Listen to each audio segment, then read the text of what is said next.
La sophrologie, on en parle beaucoup, mais comment se déroule une séance et qu'est-ce qu'on y fait? En tout premier lieu, j'évoquerai l'importance de l'accueil, de l'écoute, ce lien entre vous et moi qui est essentiel pour être au plus près de vos attentes.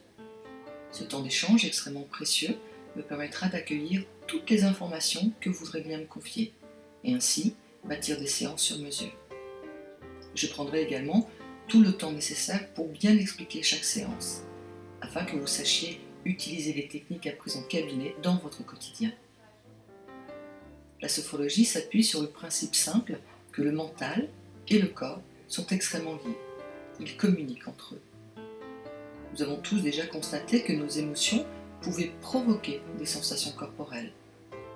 Par exemple, l'anxiété peut être vécue comme une douleur, une gêne dans la poitrine.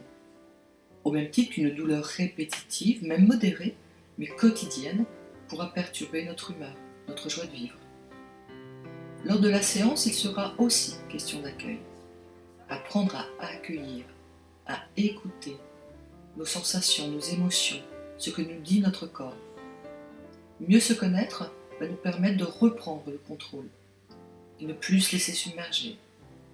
Nous le ferons autour de 3 axes: la respiration, la détente musculaire et la visualisation. Prenez un exemple de cette jeune femme qui consulte pour un cas de stress avant un rendez-vous professionnel. Elle a des difficultés à l'endormissement qui sont liées à trop de rumination, de projections négatives et des douleurs musculaires. Nous allons tout d'abord travailler sur la respiration pour qu'elle sache s'apaiser rapidement. Puis elle va apprendre à relâcher l'ensemble de son corps et le libérer ainsi des tensions, des inconforts. Lorsque nous aurons atteint cet état de lâcher prise, nous travaillerons sur la visualisation pour faire émerger les ressources qui sont en elle. Dans le cas qui nous intéresse ici, je vais m'appuyer sur les informations recueillies lors de notre échange. Le souvenir d'un entretien particulièrement réussi et pour lequel elle a ressenti de la confiance en soi, de l'assurance.